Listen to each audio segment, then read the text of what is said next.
Empty, no one's here. Yeah, they're the ghosts of AA Pass, though, so you have to be careful. Cedric Price is floating around somewhere in the back, and so is Gordon Pask. So we'll see if we can wrestle some demons up today. It's like a seance. All right, guys, it's all yours.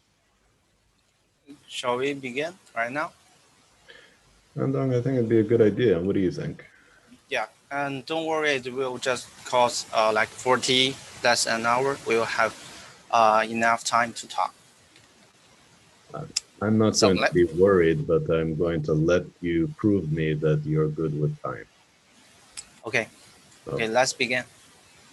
Welcome, distinguished ladies and gentlemen. It's our honor to present the important session 3, which is Gordon Pask and Cedric Price. We are Ola, Yuji, Tianyun, Chavi, Qi, Jonathan, and me, Andong. Next page, please.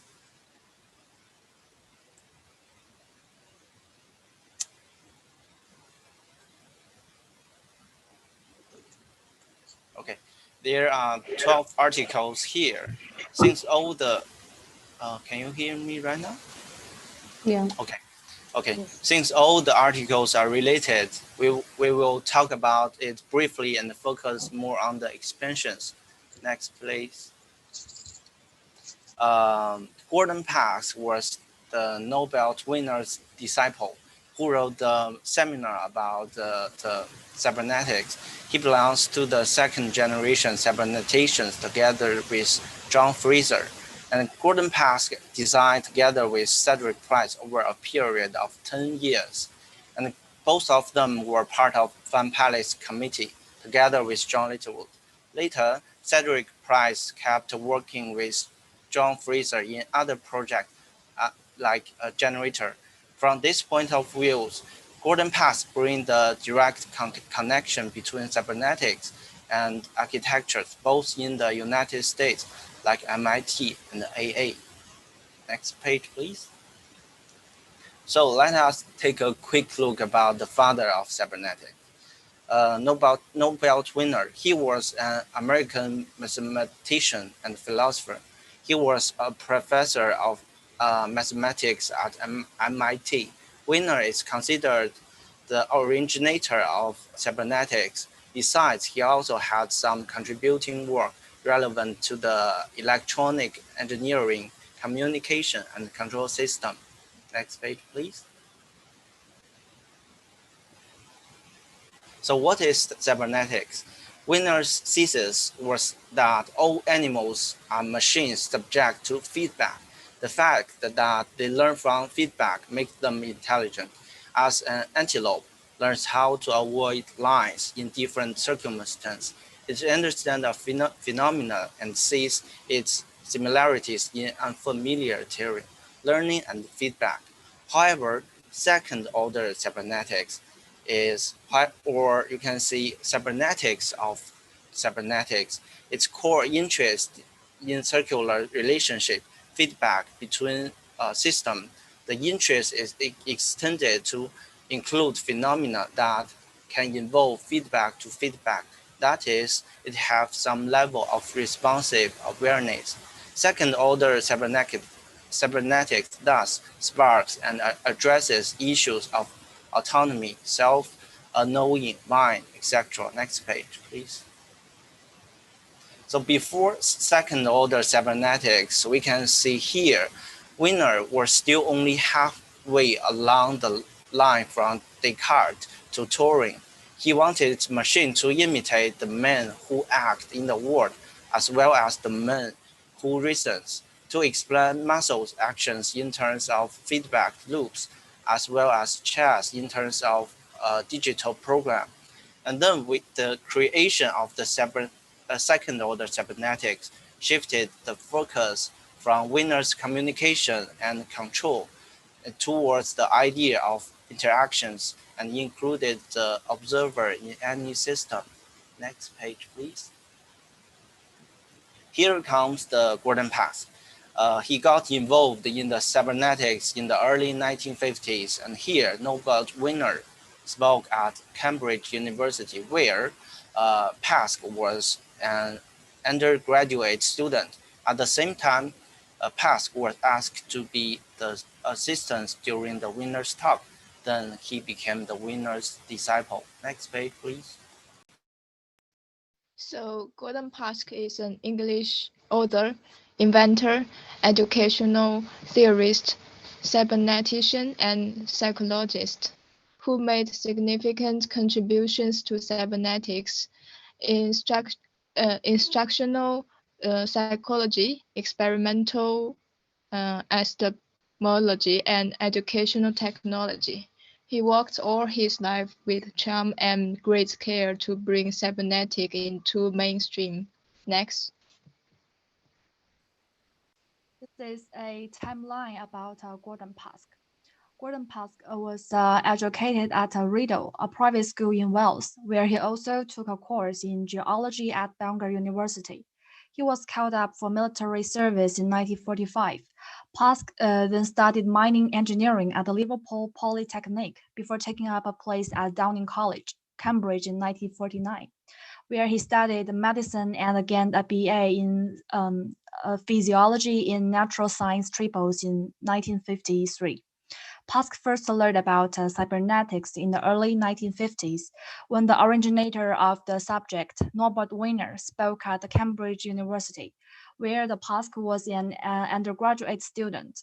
In 1964, Pask was awarded a PhD in psychology from University College London, and in 1974, a DSc in cybernetics by the Open University. In 1995, the year before his death, Cambridge awarded him a SCD. In the 1950s, he started to research the relationship between man and machine by recreating different kinds of machines. Musicaller is the first machine he created to learn more about control and power in the system. Afterwards, he kept exploring his interest in learning ability. The development of a Saki and the chemical computer are very important in this process. We'll talk about them later. In the 1960s, some cutting-edge schools headed by AA and MIT were inspired by Gordon Pask. In 1968, Gordon worked with Cedric Price for Fan Palace, trying to apply cybernetic theory to architecture area, which became a legend in history. In 1969, Gordon established architectural cybernetic theory officially. Next, please. So from 1980 to 1994, Gordon began to cooperate with AA School as a staff, where he worked with John Fraser, who's the main character of our next session. There, he taught the postgraduate level projects on cybernetic architecture, with various experiments and the improvement of the technical tools in architecture. Cybernetic architecture was developed. And in 1995 to 1996, he tried to use virtual feedback and made cooperate evolution on the internet, where it comes to a bigger scale project, the Groningen experiment on the internet. Next, we will introduce from his theories and project to his relevant to the architecture. These are some of the main characteristics of Paskian environments, as you will understand through his projects. The important thing is the dynamic goals and the underspecified and observer-constructed goals. This leads to authentically interactive systems that develop unique interaction profiles with each participant. His work encourages novelty and provokes conversational relationships with human participants through finding the balance between novelty and boredom. Additionally, his work also exhibits a balance between being controlled and controlling the environment. All of these characteristics result in a natural dynamic complexity in environments without them becoming prescriptive, restrictive, or autocratic. This is opposed to Star Trek Holodesk, a so-called intelligent environment, which is based on assumptions. It presumes that all the things that we see are in the same way and denies creative productive role of the participant in interactions. Next slide, please. If a designer specifies all parts of a design and hence all behaviors that it can have at the beginning, then the eventual identity and functioning of that design will be limited to what the designer can predict. It is therefore close to novelty and can only respond to preconceptions that were explicitly or implicitly built into it. If, on the other hand, a design construct can choose what it senses, then it moves a step closer to true autonomy, which would be required in an authentically interactive system. When the behavior is direct and predetermined, it is unsustainable in the long term because it is unable to respond to novel or unpredictable situations. Nothing new can emerge because all possible responses have already been programmed. Next, please. A balance between underspecified and fully specified goals also impacts the user's control over the environment. This can be understood through the example of a thermostat. The way it adjusts is predetermined by the designer's conceptions and is thus based on various assumptions of a desire for a consistent ambient room temperature. Here, the goals are fully specified and the user has little control over the environment unless they intervene. But this makes sense for something as easy to learn and understand as a thermostat, in which there is a finite range of input conditions and a finite range of output conditions, and the system attempts to map from input to output in a linear causal way. It becomes complex the moment we take into account more factors like weather predictions, energy prices, and internal conditions, etc. This is when an understanding of Paskin conversations can be beneficial. A Paskin environment would consist of a system that ensures its proposed outcome is acceptable by the user. The system must be able to improve its outcome based on the user's reactions without confounding a person with too many inappropriate or incomprehensible outcomes. However, the user must have a way to reject the inappropriate outputs and reward the appropriate ones. There must be a conversation and collaboration between the user, the environment, and the system. Rather than simply doing exactly what we tell them, which relies on us actually knowing what we want, or alternatively, the system telling us exactly what we need, which relies on the environment interpreting our desires, leading to a usual human-machine inequality, a Paskin system would provide us with a method for comparing our conception of spatial conditions with the designed machine's conception of the space. Yet, the predetermined approach is adopted by contemporary computing, also known as the disappearing computer approach. This discipline aims to hide from us the complexities of technology, but in fact removes whatever little control we had over our environmental conditions and requires us to place all our faith in the presumptions of the original system designers. Why must our environment be designed by designers or controlled by designers solely based on the assumptions of what we would want? Next slide, please. An ideal Paskin system calculates the balance between novelty and boredom based on the people's response in order to keep engagements high. This calculation is constantly being reformulated on the basis of how the person responds to the response. The system must aspire to provide enough variety to keep a person interested and engaged without becoming so random that its output appears nonsensical to the user. This can be seen especially in the Musicolor machine, which we will explain a little later. Next, please. And then Gardner mentioned a comment on the cybernetic psychology of pleasure.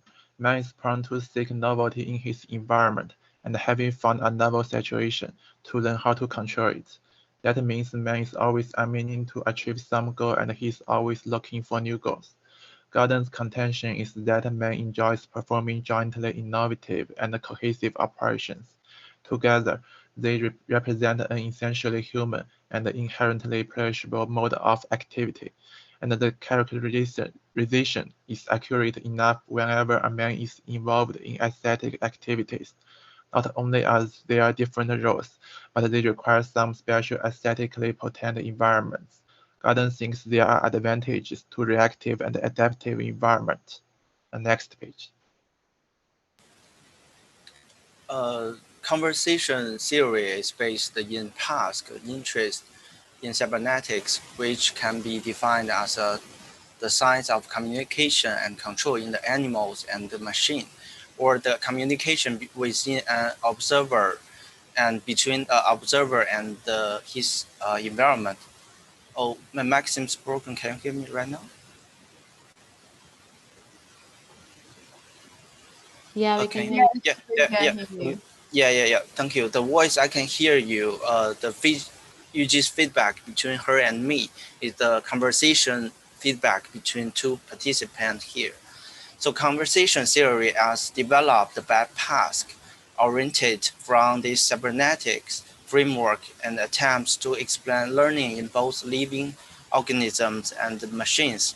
The fundamental idea of the theory was that learning occurs through the conversation about subject matters which serves to make knowledge explicit.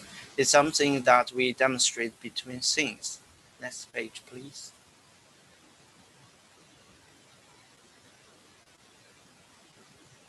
Next page, please. Oh, sorry. Gordon passed the previous page, please. Sorry. Gordon passed diagram explaining the relation between environment and observer. Thus, cyber architecture can be understood as an open system in continuous interactions with the environment. These diagrams in the conversations of designing a system, there was a certain language that was used by Gordon Pass about modifying people, almost like in an instruction side. You need to understand the rules of its engagement so that you would be able to collectively control the system. So it's basically like a user manual, and you will see more architectural user manuals in the Fun Palace part. Next page, please. Many architects wanted to design systems, but on the whole, they were expected to design buildings. Since we know Gordon Pass was the person that challenged architecture to consider that architecture had no theory to really deal with complexity. He said in some ways, cybernetics or second cybernetics was potentially that theory. Here are some cybernetic theory speculations. The first, various computer assisted. The second one, concept in very different disciplines will be unified. The third, a proper systematic formulation. The fourth, the high point of functionalism is the concept of a house as a machine for living in. And the fifth, he mentioned that Gaudi, intentionally or not, achieved a dialogue between his environment and its inhabitants. And why he said that, let us see in the next page. Since the Fun Palace is an unbuilt project, Gordon Pass argued that the architectural relevance of cybernetics reaches maturity in Gaudi's works, especially the Parkwell, which here at symbolic level is one of the most cybernetic structures in existence. As you explore the piece, statements are made in terms of releases. Your exploration is guided by specially contrived feedback, and the variety here is the surprise value is introduced at appropriate point to make you explore. Next page, please.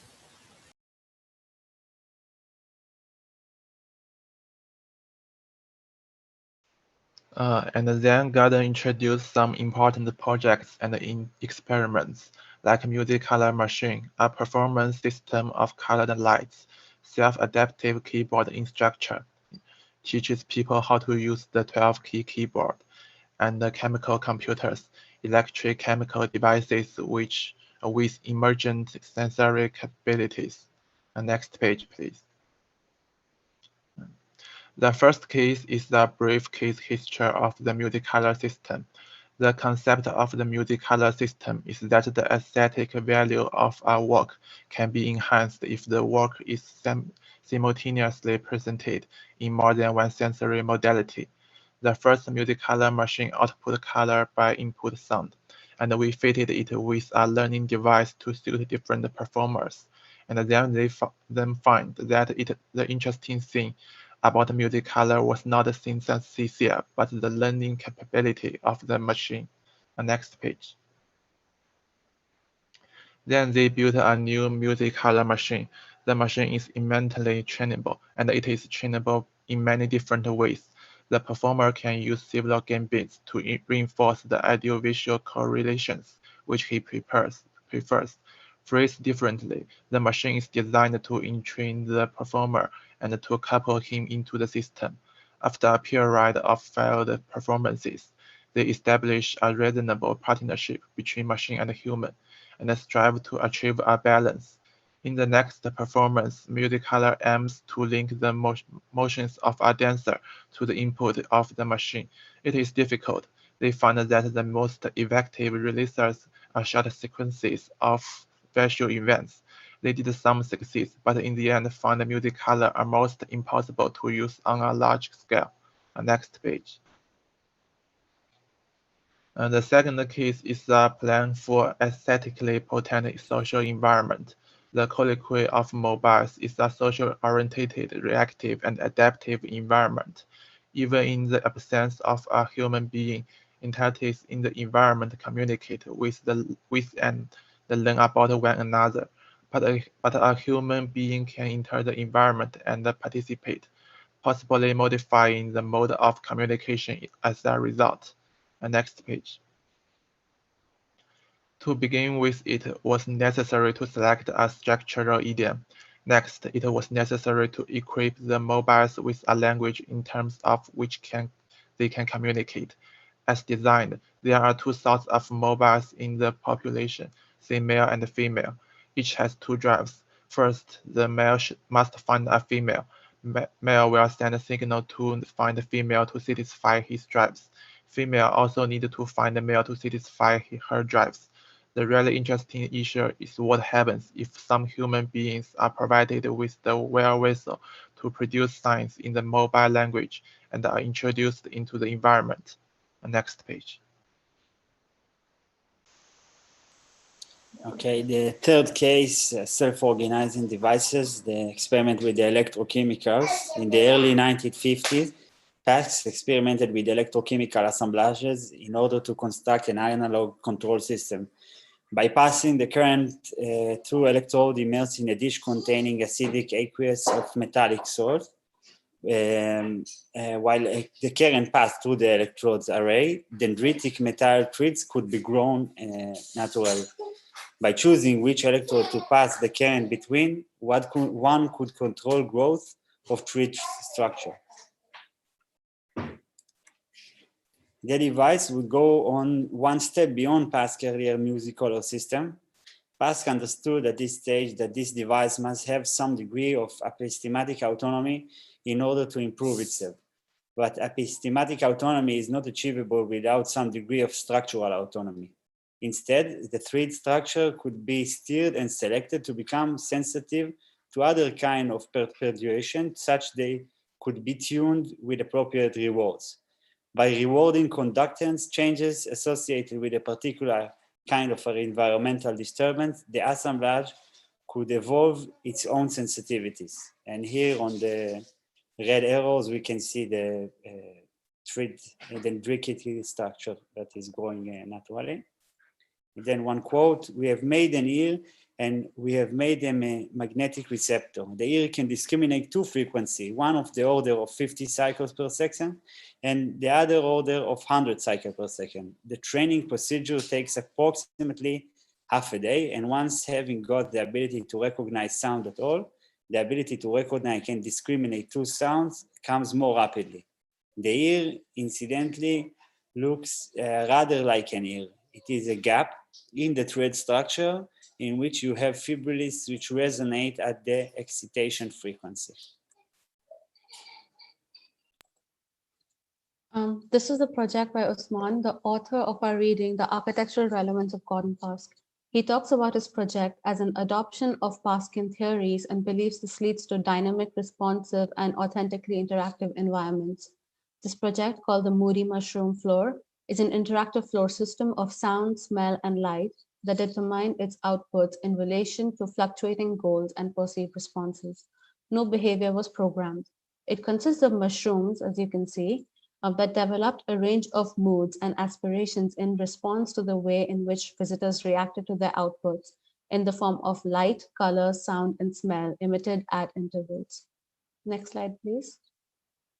Open Burble is another project by him that is based on Pascan theories. It is a constructional interactive system. Participants design and construct the burble on site. Here, the participants affected both the overall configuration of the burble as well as how it responds to them. They affected the structure by moving it throughout the park and constructed the way the structure responded to them by designing and assembling the modular structure themselves as they chose. The form changed color in response to how it is manipulated in real time by people by holding the handrail down below. The action affected both the real-time response by changing the color and how it responds to them because it was them who determined the shape and configuration of the structure in the first place. Next slide, please. So Gordon influenced the architecture realm mainly in some schools at the cutting edge, and his first architecture relevant project, Fun Palace, is also very famous. From 1960 to 1990, through collaborations with AA School and NIT, these collaborations seem far ahead of their time and were not fully understanding by architecture community, but they helped to set a foundation dynamic, responsive, and interactive environments. Next, please. In 1995, AA constructed an evolutionary architecture exhibition in London, where visitors were interact with proposing genetic information which will influence the evolution of the model. Ambient environments also affect the evolution of the model with data from sensors in the exhibition space, like the temperature, the humidity, and so on.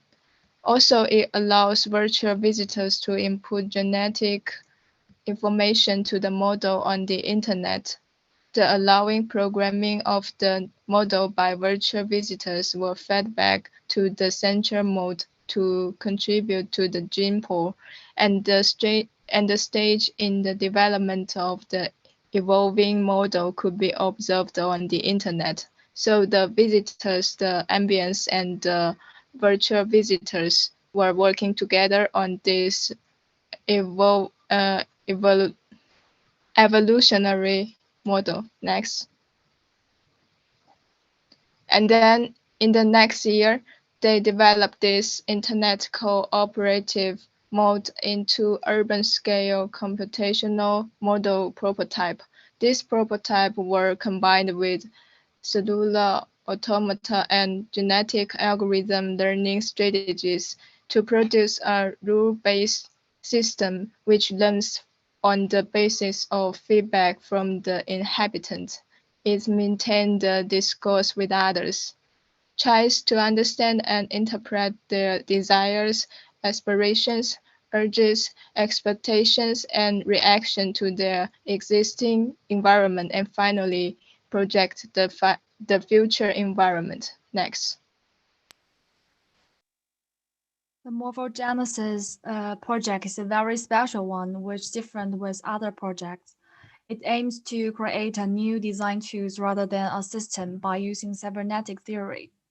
In the Cybernetics of Architecture, John Fraser discusses the history of a big long-term project at the AA, in which Pascal participated until his death. The Morphogenesis project, as it was called, ran from 1989 to 1996 and was very complex and technically sophisticated.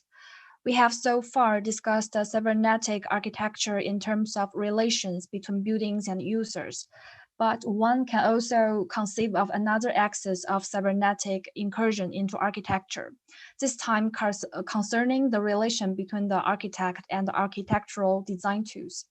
The classic design tools in architecture is the drawing board, a passive object on which the architect inscribes his or her vision.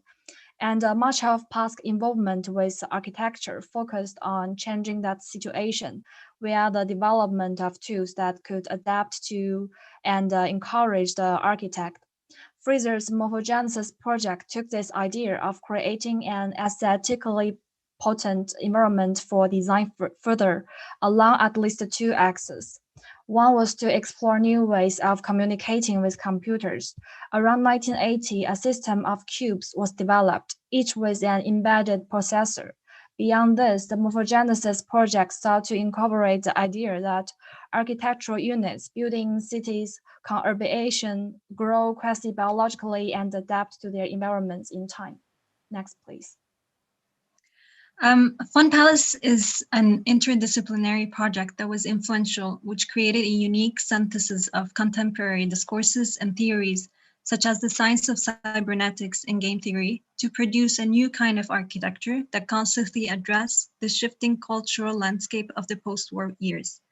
This project would have been on the banks of the Lever River in London's East End. In the pursuit of realizing this project, it involved a team from different disciplines and led by three main characters, Joan Littlewood, Cedric Price, and Gordon Pask, and were united by their motivation to work on a social problem perceived as both crucial and urgent for the nation. Each one of them had a certain view that they envisioned how and what Fun Palace is to them. Joan Littlewood, who is a theater director and producer, approached Cedric Price in 1962 with an idea of creating a new kind of theater where people can experience the theater not only as audience, but become players or performers, a space where they are able to learn, teach, and celebrate culture, art, and science, calling it a university of the streets. And as Stanley Matthews stated in his article, it is a space of cultural bricolage. Littlewood's goal at the time is to awaken the passive subjects of mass culture to a new consciousness. In Cedric's Price vision, not a conventional architecture, but rather a radical one, where he believed that it should be an interactive, performative architecture, adaptable to varying needs and desires of the individual, reiterating Littlewood's concept as a problem of a temporal architecture. Price and Littlewood hoped to create an improvisational architecture which would be capable of learning, anticipating, and adapting to the constantly evolving program. He realized in order to achieve this goal, cybernetics would be the answer. He formed a team of experts, which included Gordon Pask, that led the cybernetics team in this project. Gordon Pask shifted the focus of the project towards cybernetic and social control. So one must say that the concept was shifted from the concept of a theater to a cybernetic project. Next, please. In 1965, Pask agreed to join the Fun Palace team and organize the Fun Palace Cybernetics Subcommittee, and along with Littlewood and Price, he became the third major personality behind the Fun Palace. Pask defined that the central theme of cybernetics as the study of the ways in which complex biological, social, or mechanical systems organize themselves, regulate themselves, reproduce themselves, evolve, and learn. Moreover, Pask pointed out two-way conversation. He regarded cybernetics as an ongoing two-way conversation between the members of the system. More broadly, Pask's contribution appears to have been to see the Fun Palace on the model of Musicolor as an aesthetically potent environment that, in its inner reconfiguration, both reacts to emergent patterns of use and foster new ones. In a 1969 essay, Pask argued that cybernetic architecture would elicit inhabitants' interest as well as simply answering his queries, citing Musicolor and Colloquia mobiles as examples of what he had in mind. Next, please. On the right side of this page, we can see a logic diagram of the cybernetic control system for the Fun Palace by Pask in 1965, which features a modified people as input and modified people as output, echoing the situationist analysis of adaptive architecture as a transformative technology of itself. The combination of cybernetics and game theory in the Fun Palace was the pillar of information, which Askell designed for the Fun Palace main entry. This was an electronic kiosk that could research, display, and track information of all sorts. As the concept of the Fun Palace gradually shifted from theater towards cybernetics, the planners placed more importance on qualification and mathematical models based on statistics, psychology, and sociology. Next, please. But with all those emerging technology and theory supports, the project collapsed in the second half of the 1960s, and the building was never even begun. Some people just keep exploring the reason. In the article Gordon Pask by Andrew Pickering, he mentioned some points. The first one is about the sheer difficulty of saying what the Fan Palace was, and this problem actually exists in a lot of private projects by Pask, like Dream Machine and Music Color. The Fan Palace failed to fit easily into any of the accepted architectural categories. And the second point is about the lack of social basis. Pask's work on the Fan Palace was voluntary and unpaid, same as other people joining in. It was done out of interest and for fun and belief in the worth of the project. It was something welling up outside the structure of established social institutions and without support from them. The third point is about the critique of cybernetics as the science of control. Speaking of a 1960 report from Cybernetics Subcommittee, Matthews picks out what he considered a rather frightening proposal discussed under the heading of determination of what is likely to induce happiness, and continues, today the concept of a modified or modified people would be treated with a considerable amount of caution. But this point, the author of this article, Andrew Pickering, doesn't really agree with this point. He wrote in an article, the Fan Palace, from Pask's perspective, continued the lineage of Music Color, a machine that would get bored and encourage the performer to try something new. Next, please. So a brief information about Cedric Price. He was a British architect who studied at Cambridge University and the AA. He taught at the AA and also the Council of Industrial Design. He founded PolyArch, which is an architectural school network. It is worthy to mention that many of his projects were unrealized, including the Fan Palace, Potteries, Think Belt, and Generator. In the words of Jude Kelly, the artistic director for the South Bank Center, Cedric Price was as famous for not building things as he was for building things. Evidently, the Fan Palace was quite influential and provided a model for the 1976 Centre Pompidou. Next, please. So Cedric Price developed sketches of the Fan Palace, as you can see on the right. It's an unenclosed steel structure comprised of kit of parts prefabricated interior walls, platforms, floors that could be moved and assembled by cranes. It was to address Price's vision of the Fan Palace that respond to changing needs and desires of the users through an unspecified program and indeterminate form. This vision was driven by his belief that conventional practices of architecture and planning were overdetermined and resulted in the safe solution and the dull practitioner. He thought of architecture as events in time rather than object in space. The Fan Palace was not a building in any conventional sense, but was instead a socially interactive machine, highly adaptable to the shifting of culture and social conditions of its time and place.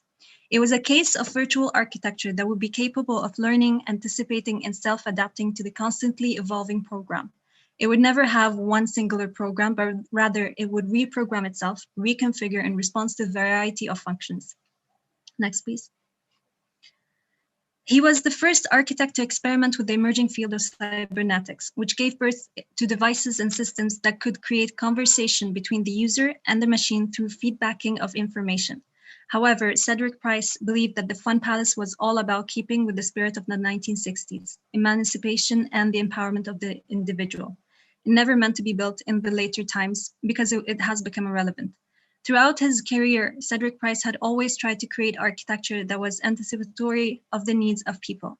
In his interview with Stanley Matthews, he comments, "The Fan Palace wasn't about technology, it was about the people." Next, please. Another unrealized project by Price, but serves as a radical educational critique, the Potteries Think Belt project in 1966. It's a higher educational center, 108 square miles of loosely linked campus. It's an urban design project located in an industrial area north of Staffordshire, in place of once the center of the Staffordshire ceramic potteries. A university that is unconventional, a concept of a networking set instead of a centralized campus. It was thought as a critique to the conventional university. He believed that network would be flexible, indeterminate, and expandable, unlike centrality, which he argued would lead to self-congestion and disallowed expansion. The existing railway would form the think belt's backbone, and the industrial units would be reconfigurable, demountable, and removable for different uses, not only for public learning spaces, but also offer housing for visiting students and staff. Next, please. And here are more images of this project. We would also like to mention that this is a part of project that Price collaborate with Gordon Park student John Fraser, and it take a step further than the conceptualization of Fun Palace and a practical approach to it. Price was arguably the first architect to develop an architecture for this kind of programming variability. In this sense, Pottery ThinkBelt predicted the properties of virtual machines and computers. So look at these sketches, the movable module unit or the residential unit. It is a project like 50 years ago. We can see some of those concepts are still profound today. Next page, please. This is the generator, an earlier investigation into artificially intelligent architecture. And it was designed with no specific program, but only a desirable and in fact in mind. It was intended to operate by means of a central computer with which a visitor would combine of 150 generators, like 4x4 meter cubes, walls, screens, gangways, and communications channels into a structures. Next page, please. Here we mentioned a little bit about John Fraser, and he is a British architectural academic, also a Gordon Park student at the AA. John is the main characters of next session, the session 4, but some of his thinking was mentioned in these sessions. Next page. In this section here, he wrote an important book called Continuing Relevance of Generator. He treated the generator as a forest facilities for 100 users. Here we have more pictures of it than the previous slide. So please look at these images and modules, sensors, or prototypes. You will soon understand that we have done right now in the studio. The relationship between seems so strong that I even cannot tell which one is the latest one. So John also write about the generator still has much to say to those who believe that architecture should serve the users, and a new model might speak to a new generation who might yet realize the future of which Cedric Price have given us a vision. Next page, please. And John also talked about this thought experiment, computing without computers. What really surprised me is that this concept is also came from the Cedric Price. As you know, Price was always the first to understand the potential of new technology. Actually, he was far too sensible to actually use it. You can see in his office, there are no voice messages, no fax, no computers, no machines. In this way, the thought experiments were primarily using a concept that was called the black box. That's a way of thinking through scenario, certain kinds of problems without having to go through all the details and technologies of how you should drive solutions. And that's all. Thank you for your attention.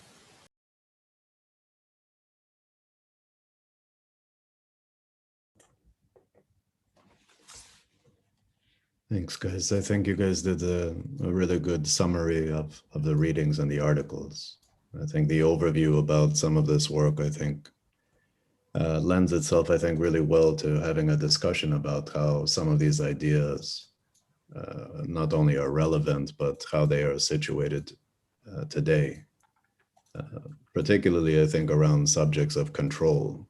I think one could make the argument that control is really an illusion. So in terms of working with architectural systems and seeing more kind of conversational ways of engaging with it, I think that's a very different notion of control, which deals with those aspects of circular feedback and so forth. That was very much part of some of the experiments that Pask was speaking to, because he was looking at it as a model for learning and saw that as a means for thinking about how these kind of spatial interfaces could evolve and adapt. It also puts into question, I think, where adaptation resides. For example, one could consider that the human interface, the human in the interface, let's say, is one of the most adaptive features beyond the kind of reactive systems that generally are described as interactive.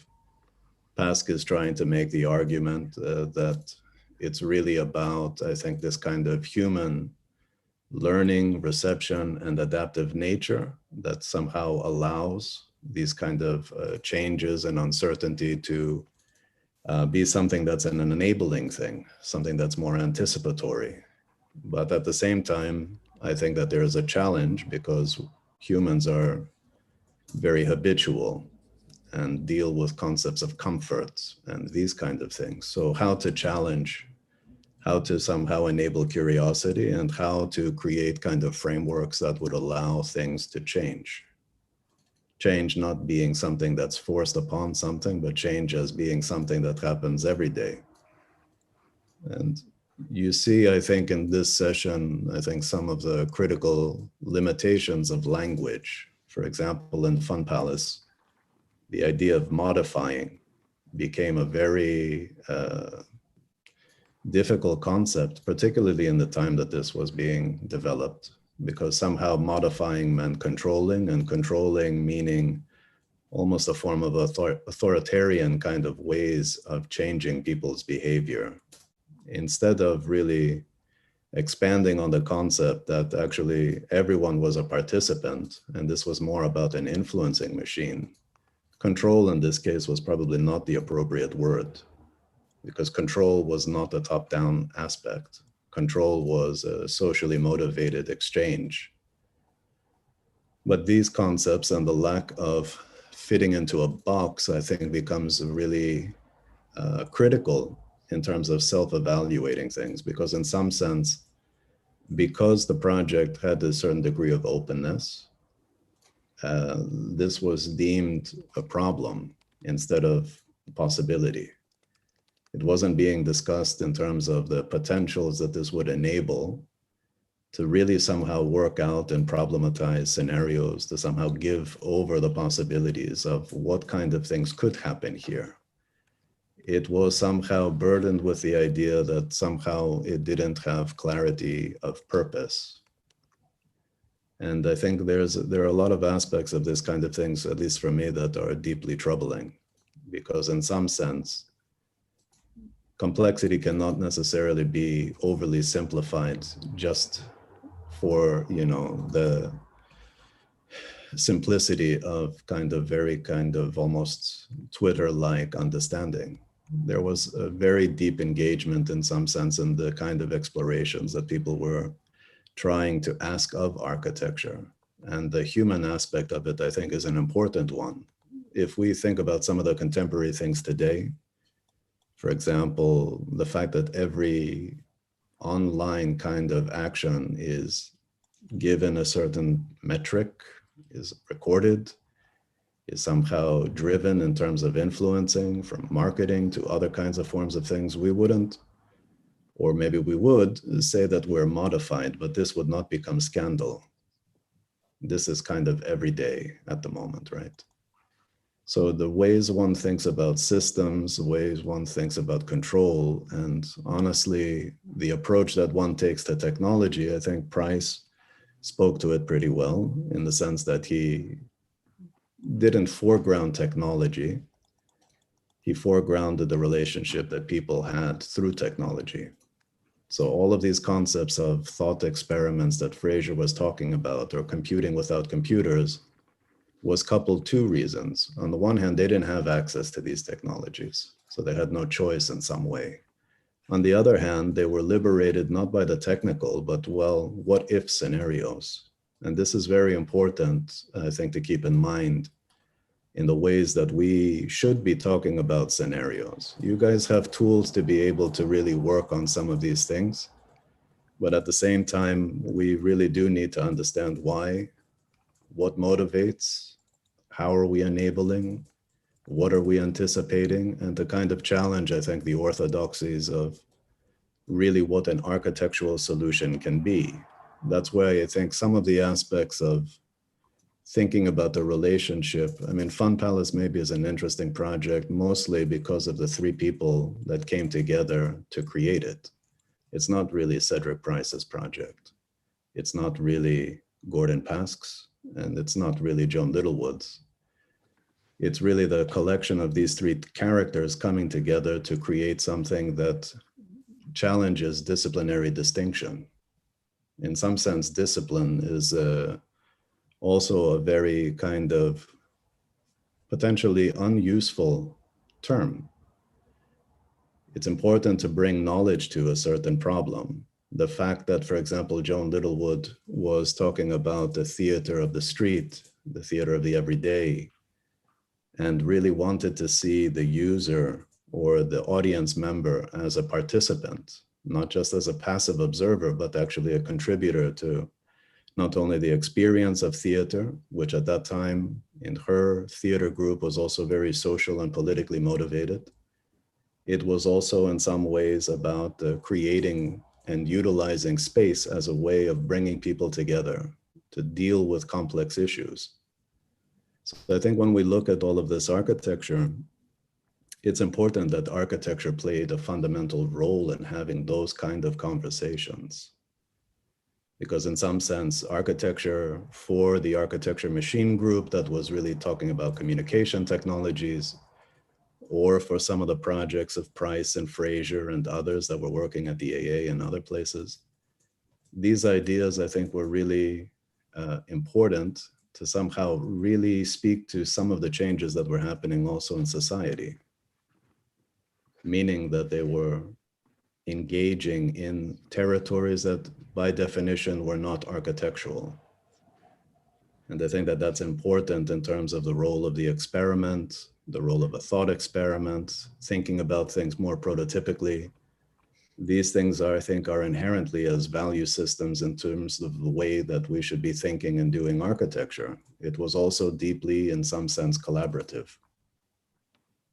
And the fact that it wasn't driven by institutions is also important, because there is a certain dependency that institutions sometimes have to support these actions. Actually, actions define institutions, and that's one of the reasons why the AA at the time became an important place historically, because these kind of ideas could be nurtured there. They don't come in a form of a proposal, they come in a form of a dedicated attempt to work on these ideas. And I think that's where some of these things, I think, are very important, not only to recognize, but to also see how your work contributes to some of this. What are the main thoughts that you guys came across as a conclusion to this? A lot of it was maybe the first time you're reading about some of these ideas, I imagine. What are your thoughts? What are the main questions that you would want to discuss?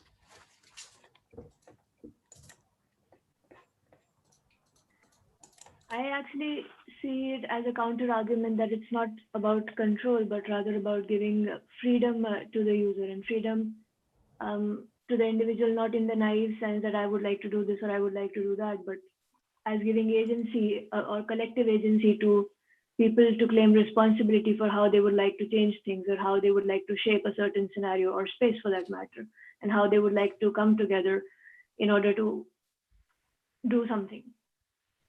Yeah, I think this is a really important point, because it's not really about what every individual wants. It's not about just a personal opinion. It's about having a commitment to work together to create something, right? Like, so for example, Fun Palace really fostered, in some sense, as an experiment, conversational ways of thinking about something, even like an event or a program. it anticipated by making certain demands on people to take responsibility for actions, to give them agency, which also means responsibility. And that, I think, became also part of the danger that these kind of thoughts had, because you enabled people to have more control over their own behaviors. This is, in some sense, risky business for people, because in some ways that can't be controlled in the same way, right?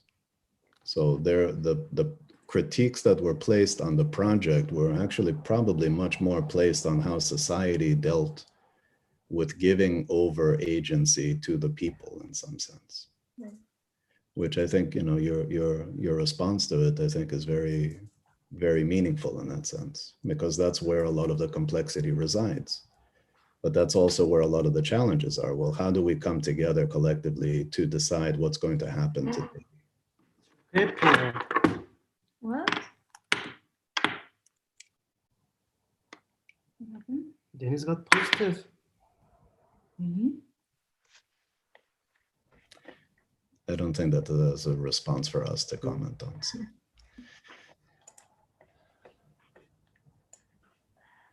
David, because you've joined our session, and this is a session that you could probably speak to much better than I can. Do you have any thoughts on this? Yeah, hello, Theo. I think the Golden Path theory is very important, especially in today's internet society. So his theory is about the participant and interaction in different environments. Then I think many of his experiment and prototype are very similar to the apps we use now, just like the Musicali machine and also the self-adaptive keyboard. Because these machines are capable of producing different response to different human behavior.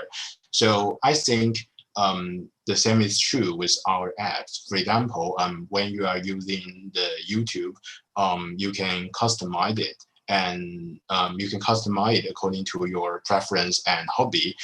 And also, the app will give you a special push based on your browsing history. So I felt the Golden Path experiment was different from our smartphone app. But I couldn't tell it very clearly. Apart from their technical difference, could you please explain their difference and connection? Yeah, I mean, I think that could take many different forms, but in principle, his idea of interaction was based on conversation. And the reason it was modeled around the notion of conversation is twofold. Conversation, in one sense, has no beginning, but we know when it ends. It's a relationship between things instead of something that you can do by yourself. And I think in some sense, there was this notion that conversation uses kind of mediums that we have, but it's really about having that circular feedback. It's about building, learning, it's about intelligence and knowledge. To have a conversation together, we have to somehow have a mutual agreement, and that's durational and in a particular moment in time, which is very different than, let's say, customizing a sneaker online or this kind of one-way communication, which is really about exhibiting choice, not necessarily being conversational. So conversational, I think, also means that we can move from one subject to another, and the conversational framework allows us to do that. So in a way, it's almost like surfing through the internet of relations, then about really trying to have a one-way communication. So I think in some sense, he was speaking to this as being truly interactive versus a kind of reactive system. This is, I think, maybe some of the basic things. He also, though, I think, opens up that conversation in terms of how he sees architecture, because he sees architecture having the potential through its spatiality to challenge those kind of conventions of how we engage in those things.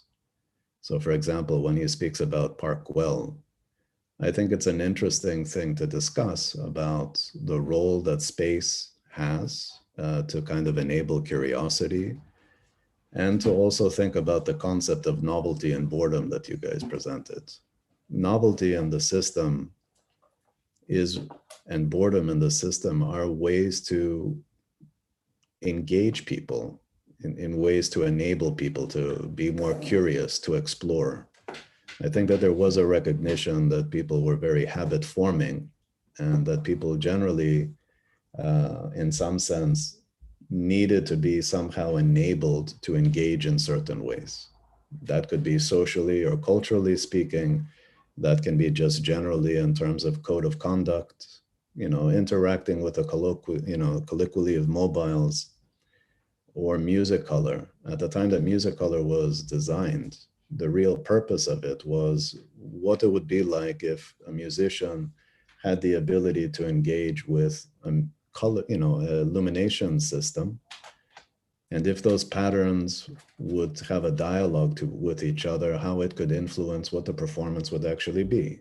So there wasn't direct control, but if the performer was getting too rhythmic or too comfortable in the way that they were playing, the lighting system would start to behave in a different way, with the thought that it could inspire a different response from the performer, the musician in some sense. These are more about thinking about also machines as collaborators, not as tools, which I also think is a very interesting thing to consider.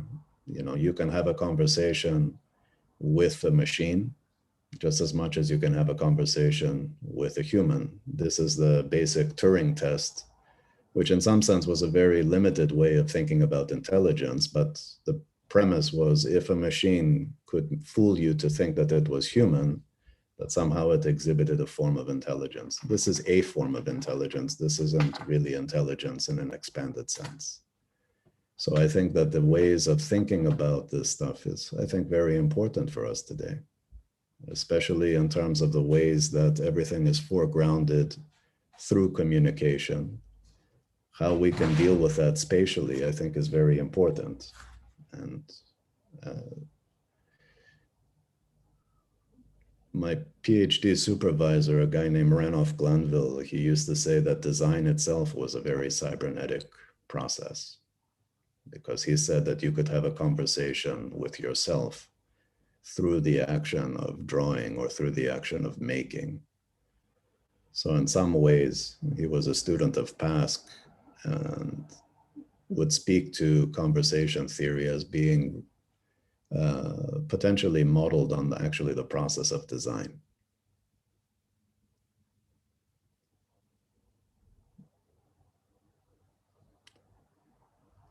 What are your other thoughts about this? If you guys had to ask, what would be the main talking point for today?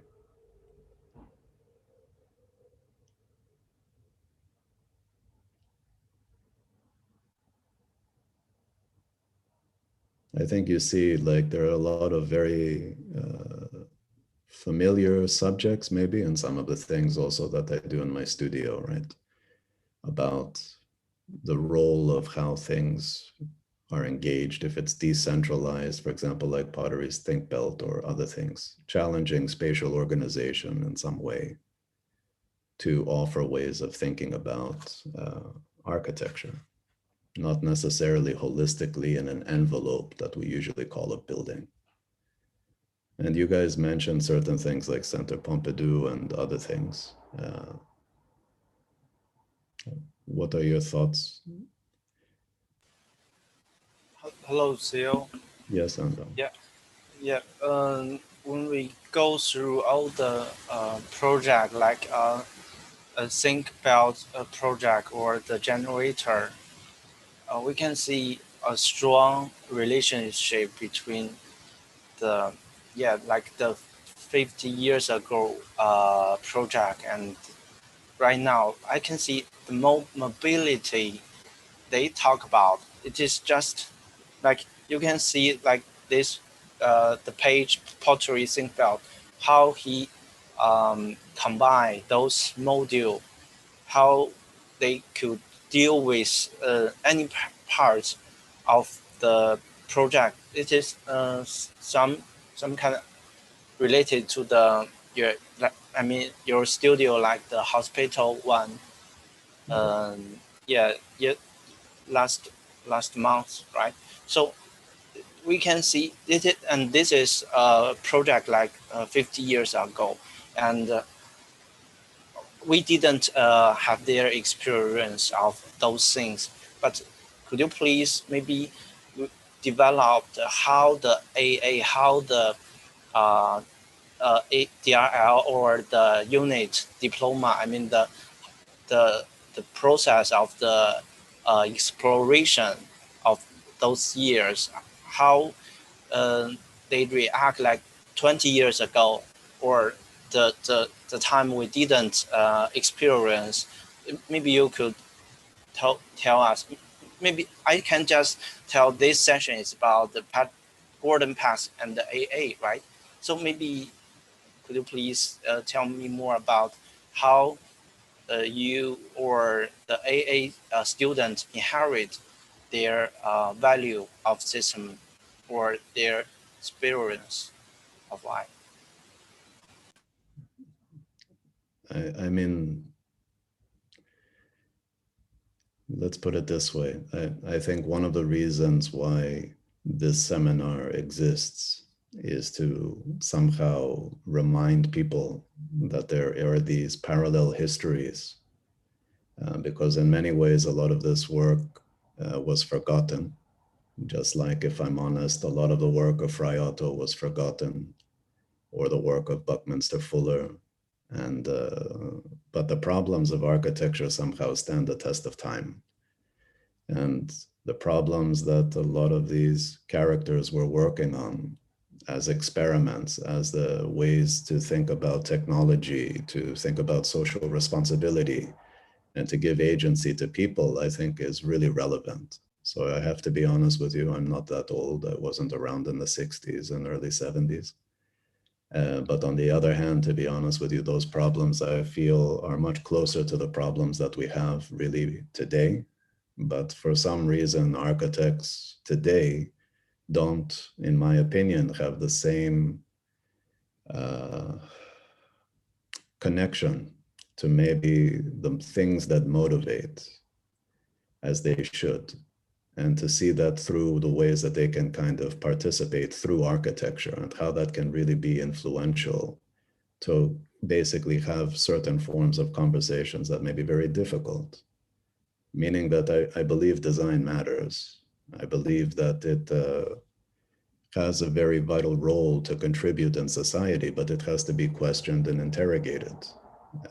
Just also the same ways that projects are complex and can be critiqued about those things. I think that doesn't mean that they don't have value. So I think at some moment in time, all of these kind of aspects of architecture, I think people should know these projects, because then they can understand that these problems are not unique to their time.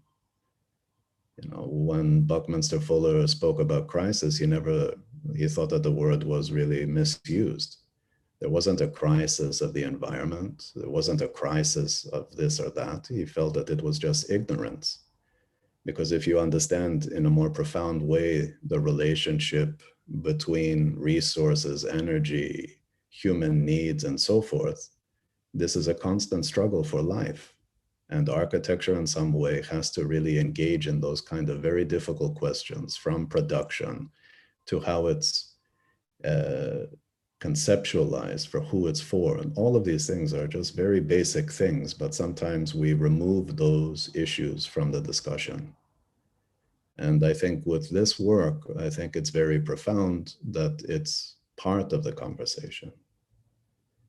I also think that the AA right now, if I have to be really honest with you, tries to dismiss its past, pretends like it's about star architecture and this kind of very trivial ways of thinking about the role of the architect.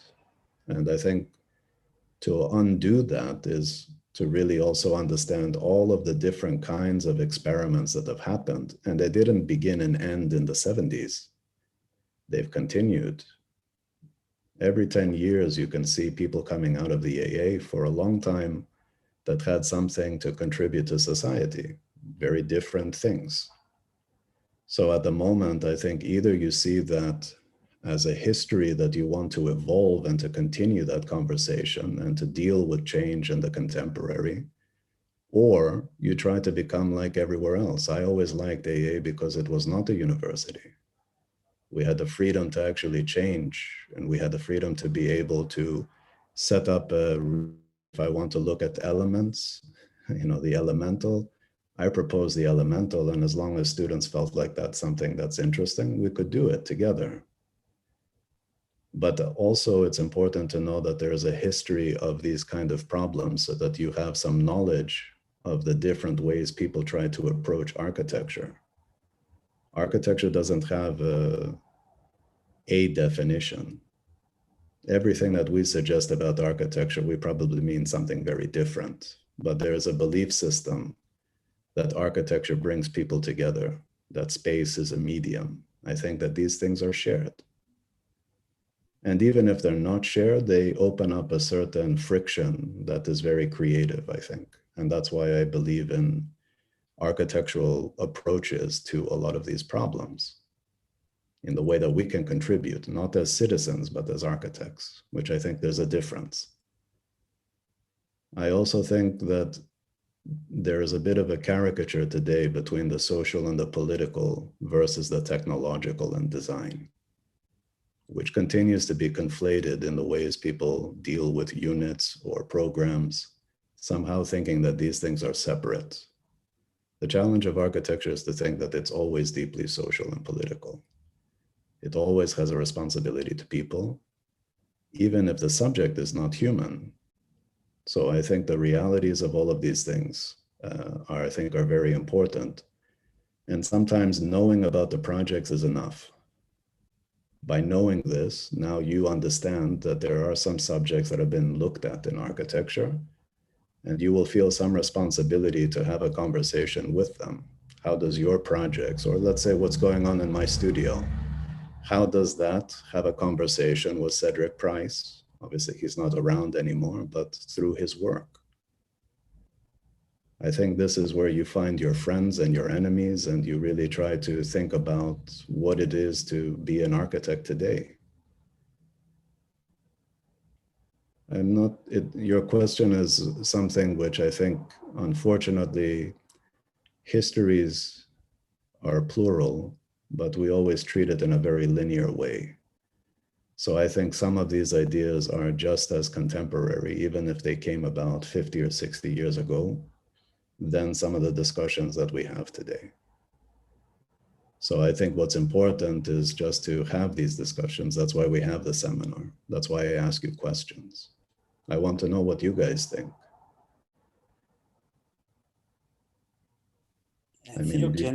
Can I ask a question regarding? Of course, this is about you guys. I think as well, of course, these ideas are contemporary and probably will stay in the next 20 or 30 years contemporary and relevant. What I want to ask, what you think, one of the experiments of PASC, we talked about like structural autonomy and giving a system the ability to develop unpredicted processes. And do you think, like, since now we are in an era that the digital can augment our life and give us like unlimited possibility, it kind of skip this structural autonomy that the Fun Palace provision? Like, do we need it for today to have the cranes moving the walls? And just like if I'm like thinking about it, Fun Palace today, yeah. I think it's a good question. I mean, even in the things that, let's say, even in the work that any of us are doing, I think those are questions that you need to have. How much of this is about literal change and literal transformation, you know? But realistically speaking, I think, some of the experiments that Pask was doing, I think, are very important. For example, the chemical computing moment that you were talking about.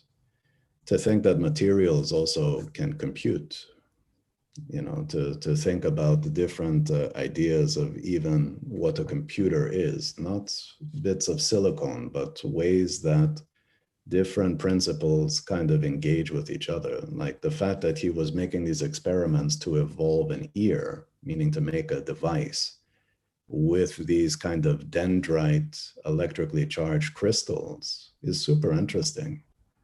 And in some way, chemical computing was also something that someone like Alan Turing was very interested in. Reaction diffusion systems and all of this is not generation of pattern just for the sake of looking like leopard spots or all of this other stuff. It's really fundamentally about how things communicate in a very nonlinear way.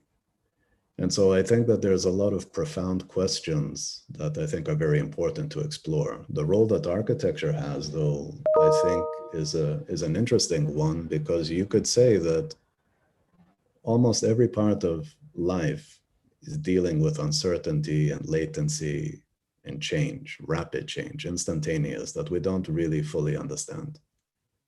And maybe one of the reasons why everybody deals with architecture in such a conservative way is that it's the only thing that somehow feels like a reference point to that change. So for example, we can still be talking about style as something important, but actually, what does that really mean in a situation or a society that's continuously changing? Why do we talk about architecture in very simplistic ways in terms of style or in terms of these kind of issues? We're not talking about them in a historical point, like to speak about different moments in history. Today, it's almost like just reinforcing a certain kind of expressive quality by just somehow maintaining an attitude towards architecture, which is quite fixed and finite. So the challenge today, I think, is not necessarily also to think about Cedric Price and how he thought about change. In my own work, for example, I don't think that it's always about like cranes and moving boxes around.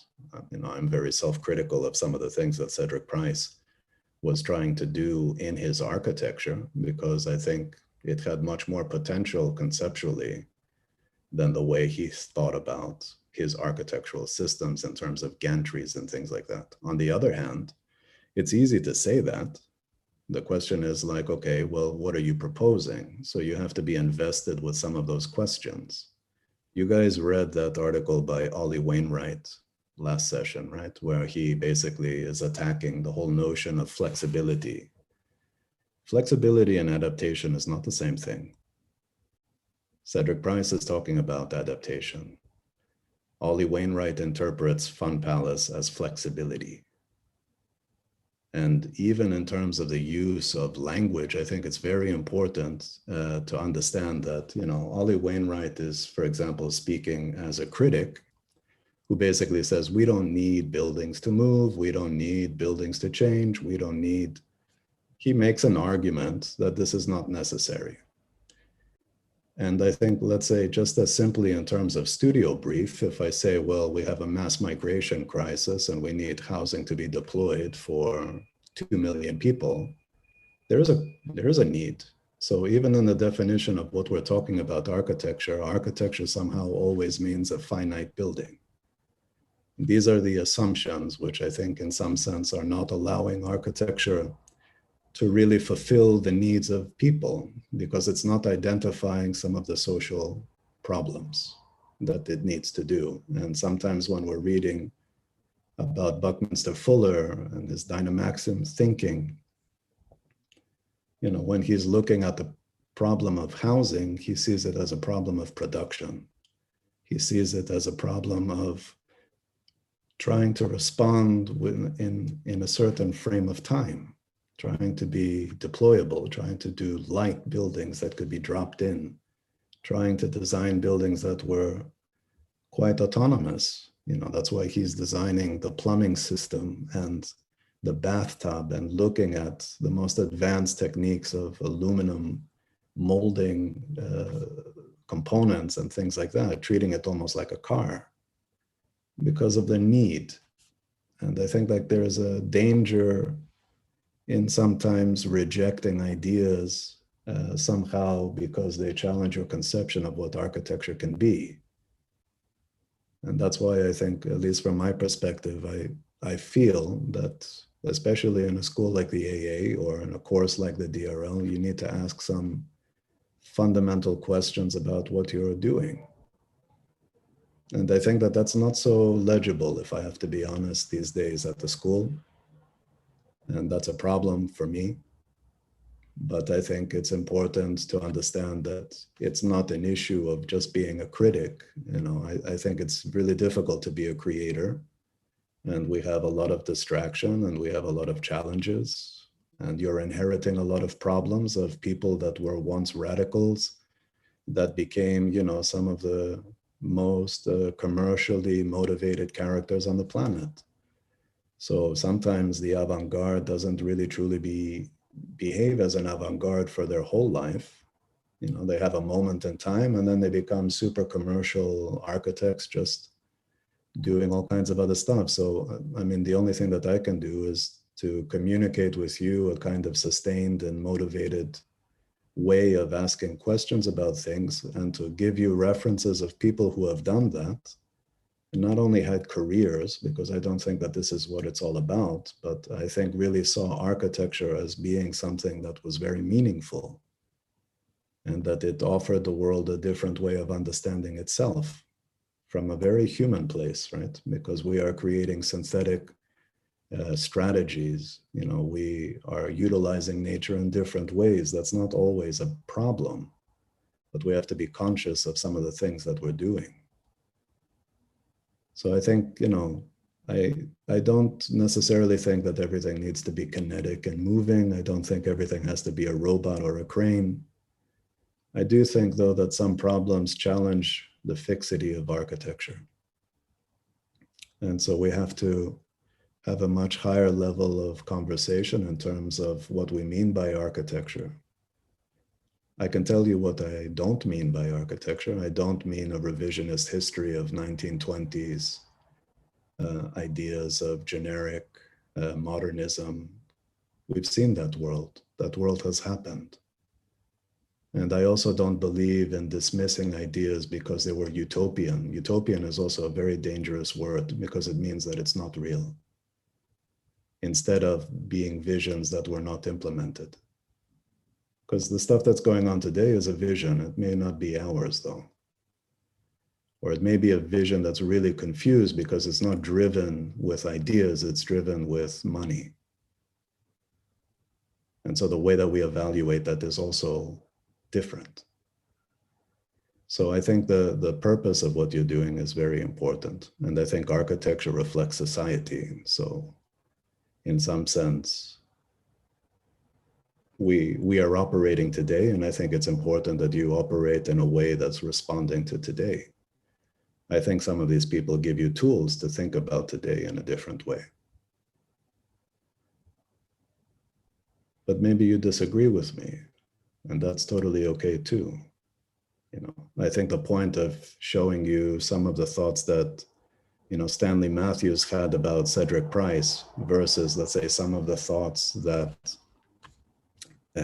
Andrew Pickering has about Cedric Price and Pask and all of these things is also important, because some people feel that this work is a dead end because it's difficult, because who's going to fund it? You know, they try to throw these kind of problems on the table, but at the same time, if you did that, we would never have traveled to the moon, we wouldn't have a space agency, there would be no such thing as art, you know.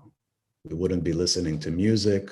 Culture would not have any meaningful way of thinking about things. So I think we have to change the nature of the conversation and upgrade it in terms of actually what we really think is the greater purpose of what we're doing.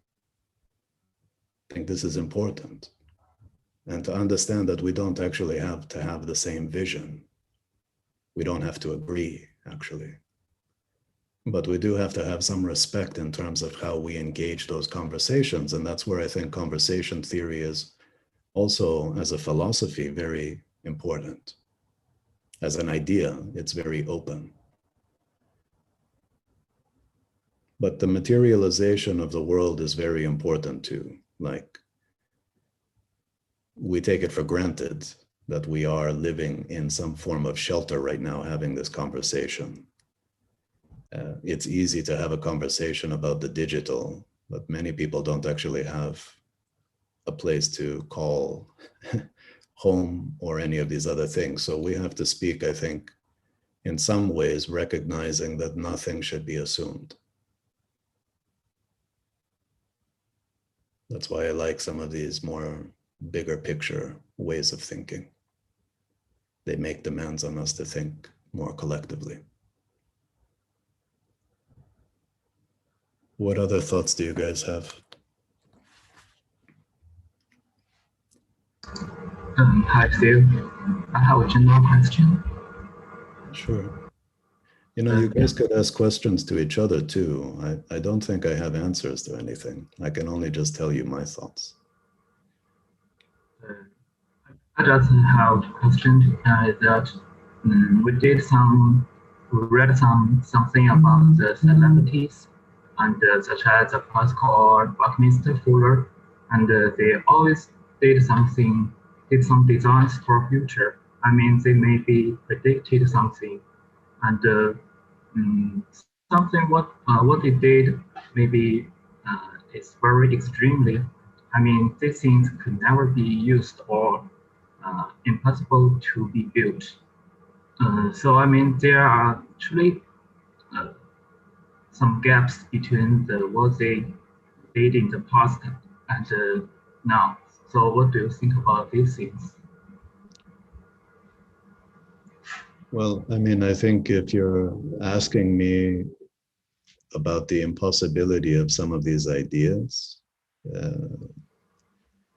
I think that anything is really possible as long as it's something that's motivated in some sense with the right purpose.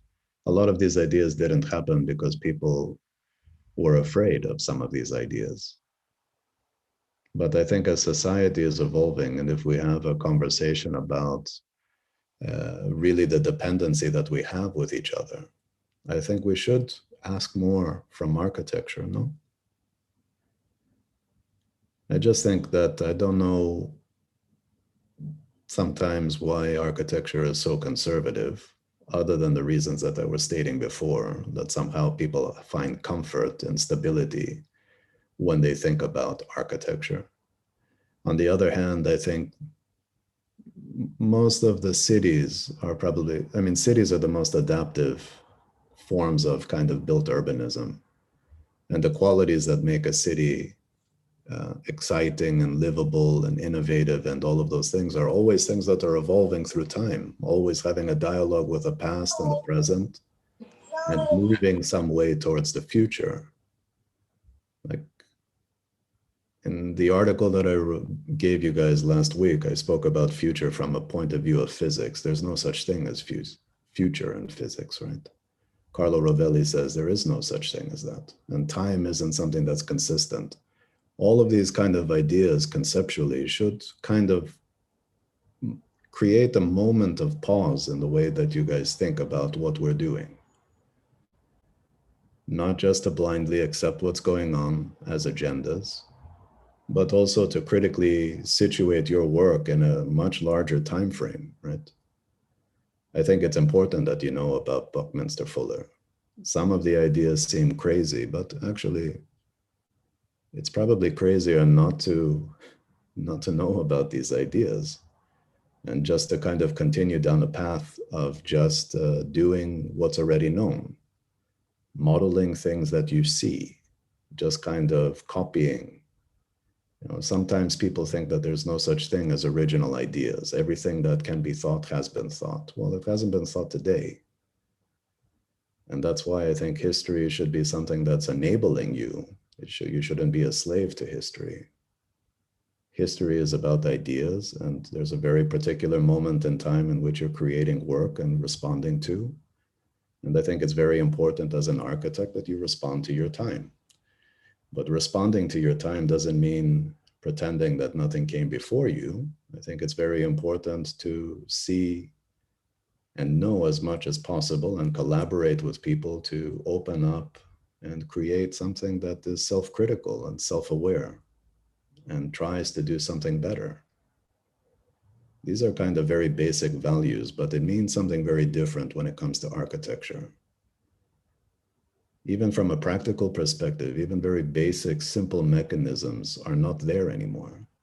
An idea of like a competition that you can actually just submit to, the things that made people like Schumi or Prix or Zaha or Koolhaas, major architects in the global world, that model is not really existing for young architects.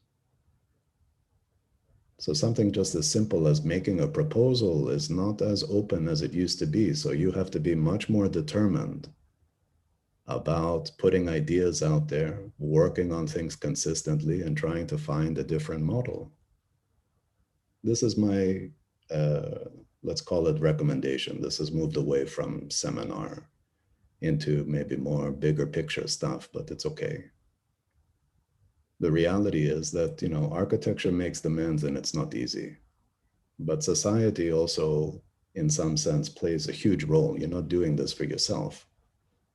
But if society is not educated in a way to see value in what you do, it's your duty to kind of begin to educate, to show, work, and give a vision about what actual, you know, what architecture is. Is architecture just making an addition to your mom's house? She needs a new kitchen? Or that's not what we're talking about. That's not why we study so much. It's not about just making shapes. It's not about making pictures, that's for sure. You know, like what I see half of the school is doing is just kind of doing Photoshop stuff of representations that were done much longer ago, but just with Photoshop. And Photoshop is already like 30 years old. So, I mean, there's no novelty there. So the question is, how are we working on projects? What are we trying to do differently? And how are we kind of continuing to experiment, to open up possibilities, no? At least that's my thought. I don't know. Maybe you guys have a very different idea. That's why it's not for me to make assumptions. It's for me to be in dialogue with you. But as a teacher, I have also responsibilities, right? Me and Ryan have responsibilities to say to you guys, we think this stuff is important for you guys to learn. We could be teaching you other things. I was never taught this stuff in school. So I think obviously we're trying to teach you these thoughts and thinking, so because we think it's important.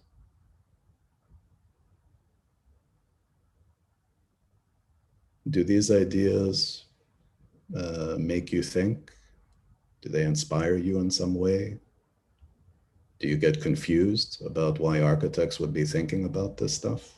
I mean, these are all things that I think are part of the process, right? That should be the reason why you are at AA, to get lost and to find yourself in some way and to kind of come out of it with a way of thinking that maybe could have an impact in the world, not by reinforcing the problems that we have, but by creating potentially new solutions. But you cannot be really that afraid of ideas or about the implications of how it makes you work or put demands on you. Like, this is a safe place. Any idea that you have, generally, as long as it's not like completely off the planet in terms of just being a really bad person, I think has a place here, right? Ryan, any questions for the guys? I guess I can, I don't know, I was picking up on things like future and sort of what you were saying, and something David put in the, David had to step away, so he put something in the chat as well that maybe I can mention. But I mean, for me, I you know, when you mention future, I actually don't see them presenting or proposing something about the future. It might look futuristic, how, but I think for that time. But I think actually so much of their work is rooted in their contemporary kind of society and condition. And if you go actually backwards a bit to Joan Littlewood, her rejection of theater at the time, right, was not only the content of the theater, but also the fact that the theater was mostly for the upper classes. And this was a big issue for her, being at the time a communist, eventually a socialist, but also the content of the theater wasn't about everyday life issues. And she met Cedric, who was sort of a kindred spirit in that sense. So much of what they do is actually trying to address what's happening around them. And as David said, actually Cedric was a committed socialist, and he would close his office at the time of elections to sort of support the people he was supporting. And not that you have to be a socialist, but it's important that you're committed to sort of society and what you want to address in terms of everyday issues. And that sort of emerges through all the work, whether it's Padres Think Belt, whether it's Fun Palace, or Generator, etc. So I think that's for me, that's a really important aspect of this work, right? Same with Fuller. I mean, Fuller was addressing really serious problems in the United States of housing, and also a lot of his work, dealt with crises or response to. So, for me, I think I've said this before, but Mark Wigley referred to Fuller as a utopian realist, and I think there's something important in that statement. And David poses a question like, what would Cedric and Gordon Pass be thinking about and working on now?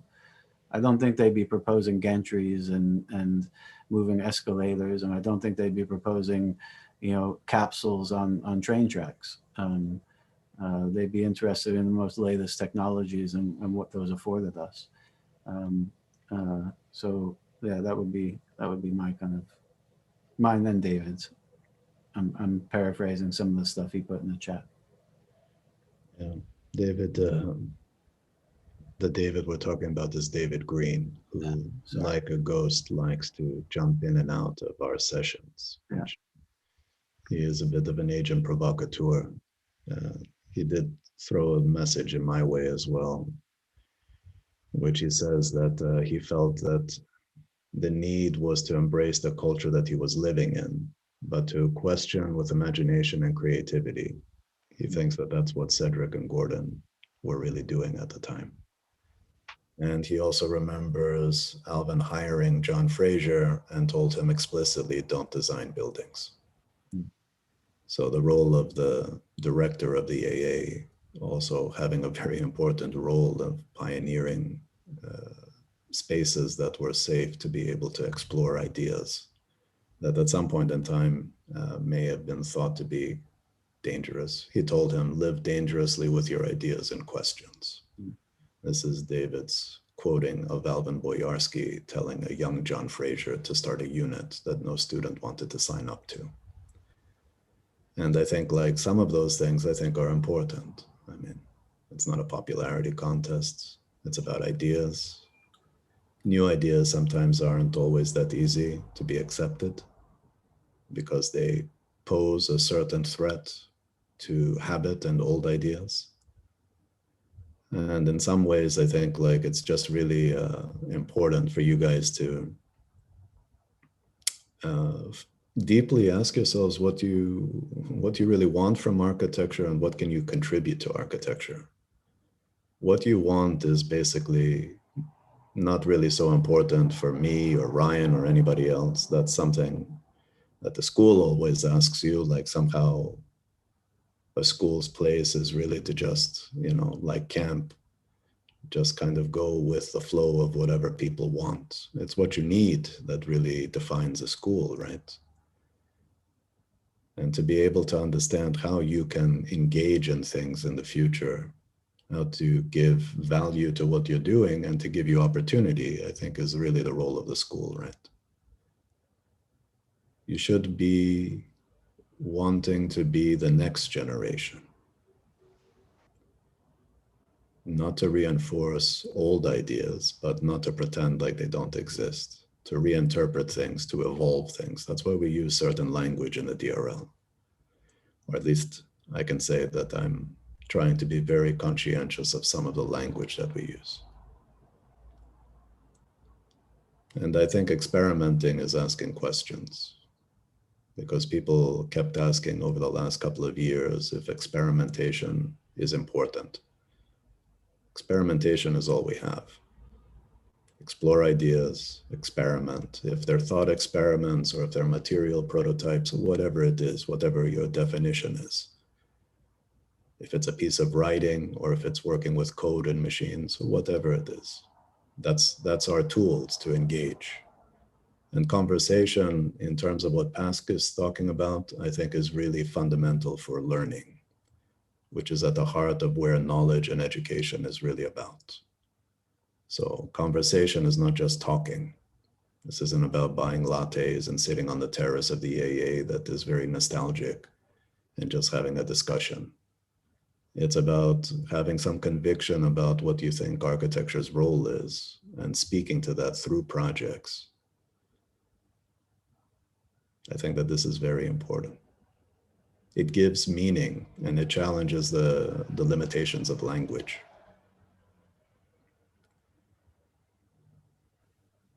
I think one thing that I take back from the works of these guys is the fact that they wanted architecture to become an everyday experience. It's not about something that is reserved for the elitist or something that becomes exclusive, but that is something that is experienced or that enhances everyday life, or how you engage with art and culture as a part of. So what I think Ryan was saying about Joan Littlewood and how she thought of theater not as something that you go to as by feeling exclusive, but something that you start engaging with the mass. And that's how the definition of theater per se changes, and how we interact with culture and how that becomes a way of life, or how we start living. The urbanism of things starts changing. And to me, that's the most interesting part. And if we today, how we analyze and see stuff and how things around the world are changing, it's again going into the same direction. So that's the most exciting or interesting part, at least. And that's where I feel architecture, the real contribution of architecture can be, in the sense that it's not about just being the star architect per se, but about how you become the background architect. Maybe there was this conversation about from, I think, the director of MIT and what's this guy? Sarkis. Yes. And yeah, where he was talking about not becoming the star architect, but the background architect, where it's more about what you contribute to people's lives rather than just being exclusive in a lot of sense. Yeah, Aditi, I would just say this, that I mean, for me, the problem of star architect, just even as a subject to discuss, is really problematic. I think, to be honest with you, because the star architect is a very journalistic approach and a very superficial approach to thinking about the role of the architect.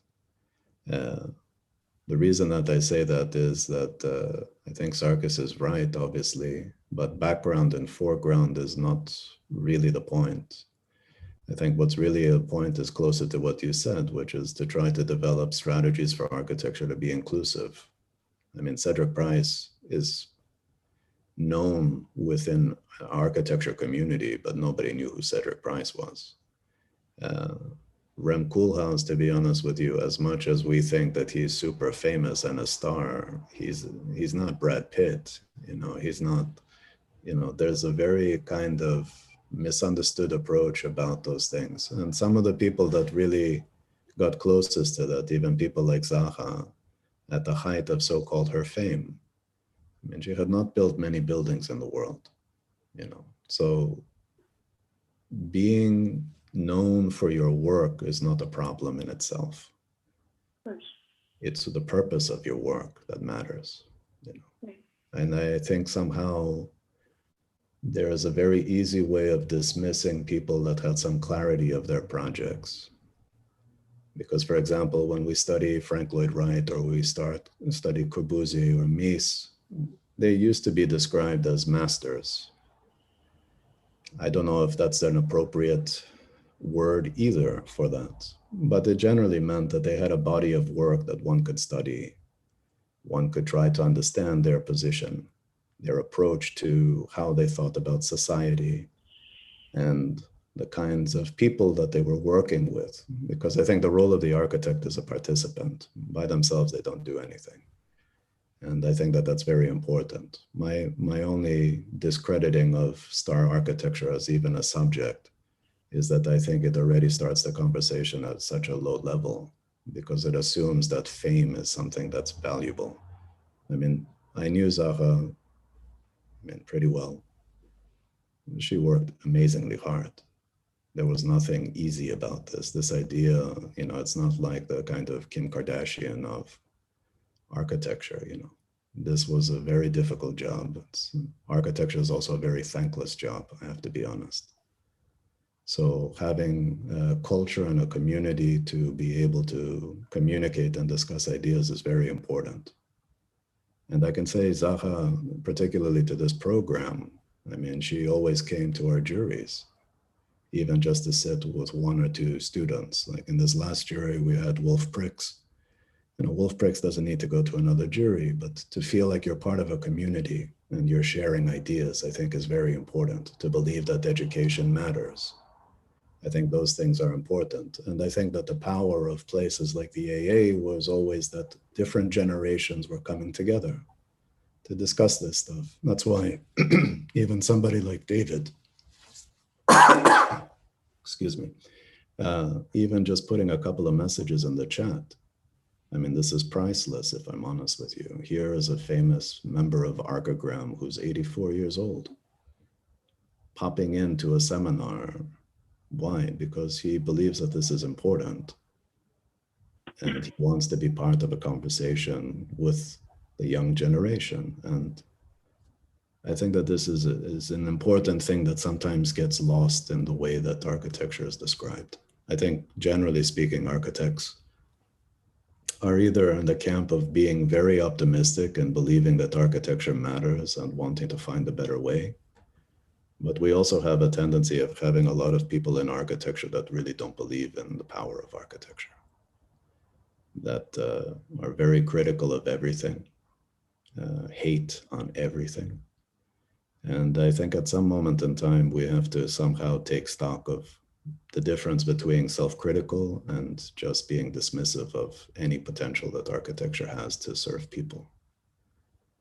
So I think these are things that are important to consider at some moment. Any last thoughts from you guys?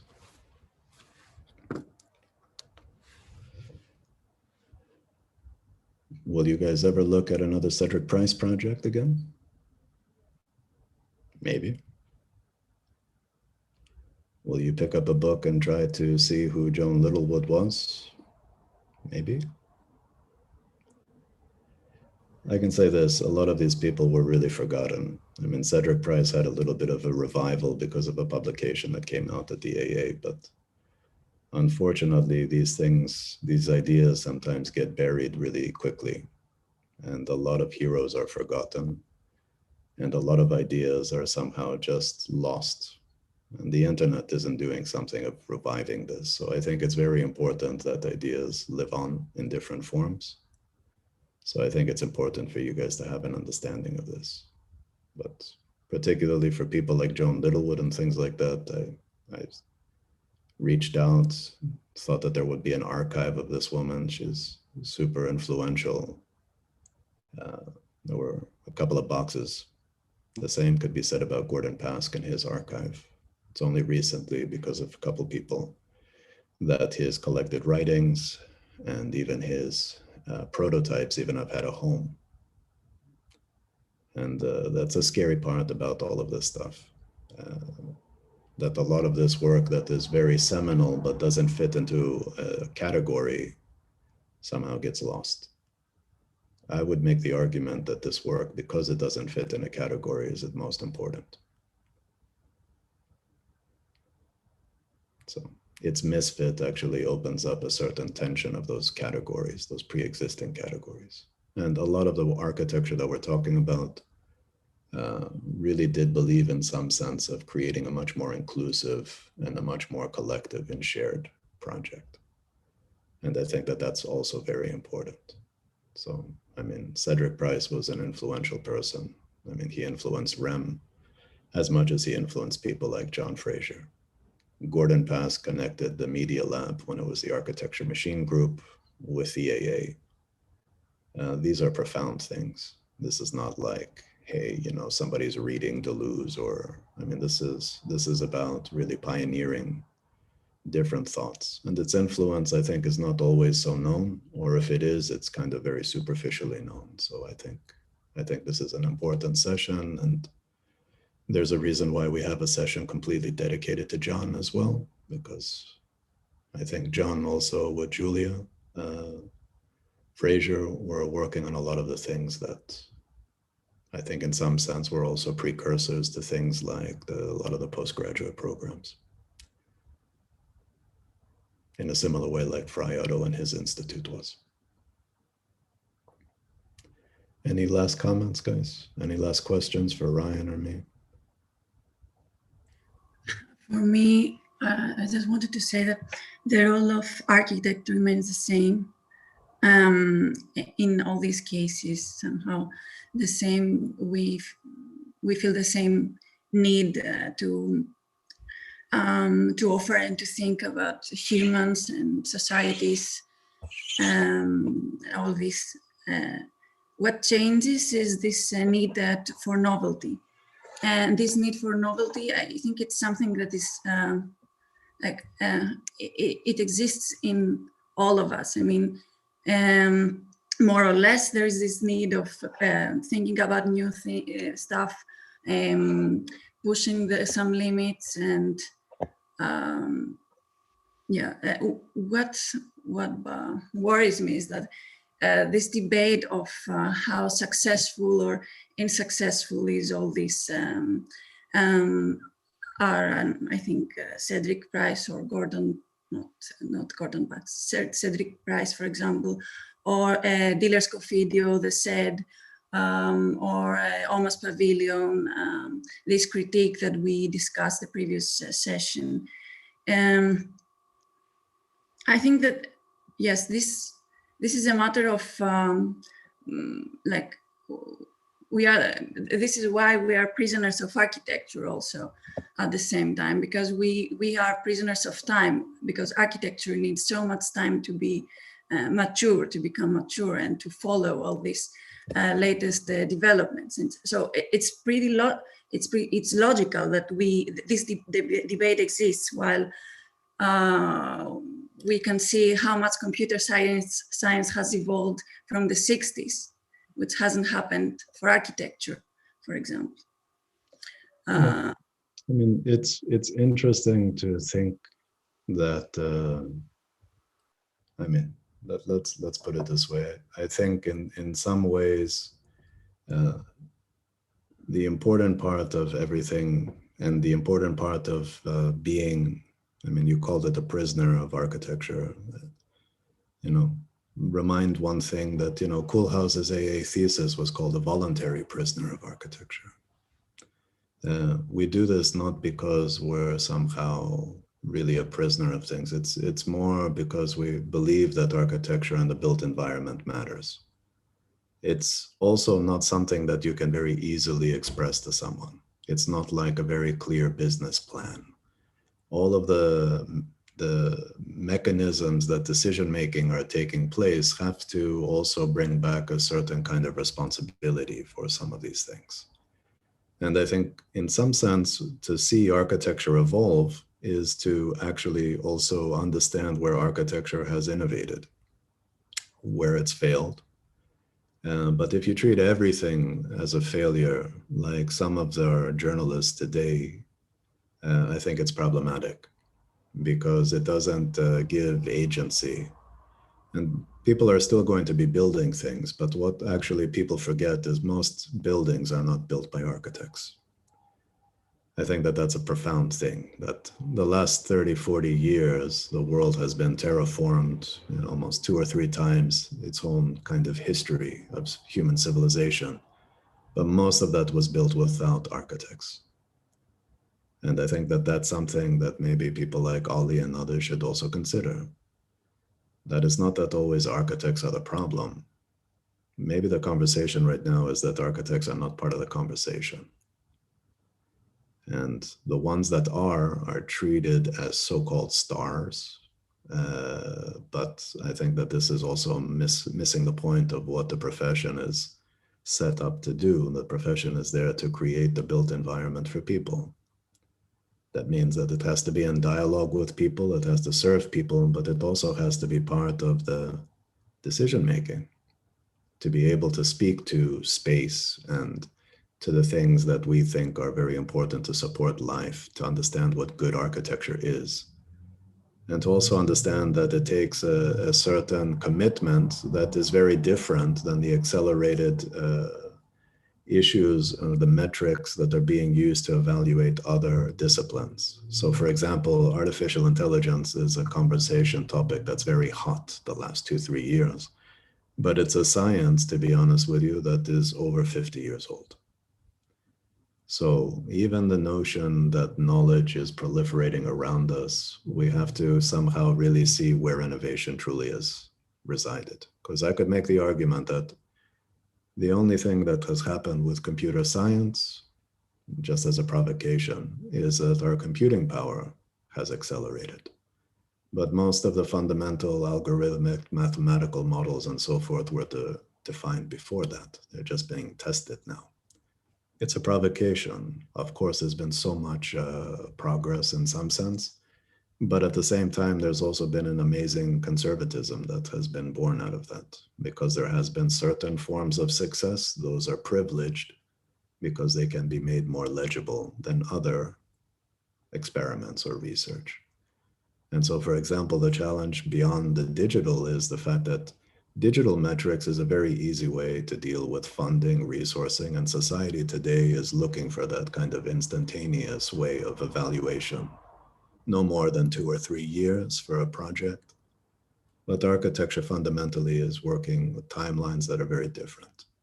And so how do you actually deal with adaptation today? We speculate that computation obviously is a participant in that. It helps us to deal with change. But the nature of what change means is something that you guys have to define. And you defining it is much more like an observer in the world, like a second order cybernetic principle, than just an opinion of the world. An observer of the world is really fundamentally trying to understand. And that's what I think gives a lot of value to the role of the architect. I think they deeply want to understand the human condition, generally speaking. But I think they need to behave in a way where that is actioned in terms of the realization of this. And that's why I think it's very important that we have discussions about some of these ideas, because they challenge the role of the architect, the individual within the collective. What is building today? How do we build? For who do you build for? How do you include people in the conversation, but also recognize that this isn't just about community design? Because people are not educated to understand what architecture can do. So we can't just have a blind expectation that it should be whatever people want. We have an obligation to work with people and to try to understand, to be able to do architecture the way that it should be done. But that means also challenging people. I think that this is important. So we'll leave this session, I think, here, if that's okay. I know some of you guys have synthesis after this. And anyway, for the team that presented today, I think the presentation was very clear. And I appreciate how you guys spoke about the work, because I think it showed understanding and the main points were highlighted. So I think that that's a good foundation moving forward in terms of the kind of presentation.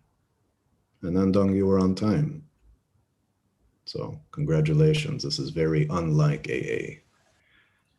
So anyway, I enjoyed today. I think, Ryan, you would say the same, no? Yeah, it was very good. Yeah, very nice presentation, good discussion, very clear presentation, both graphically and also what you said. And there was a good balance of explaining the text, but not going into like overload of detail. So yeah, it was really nice. And it's nice to have David here as well. Sorry? It was nice to have David join. Yeah, of course. In text. Yeah. Can you send me the presentation, if the team can send me the presentation, so I can just keep a record of it? Definitely, yes. Thank you. Okay, guys. We'll see each other on Tuesday next week. Same place, same time. Ciao, guys. Bye. Thank you. Bye. Thank you. Okay, bye-bye. Bye. Thank Thank you. Thank you. Bye.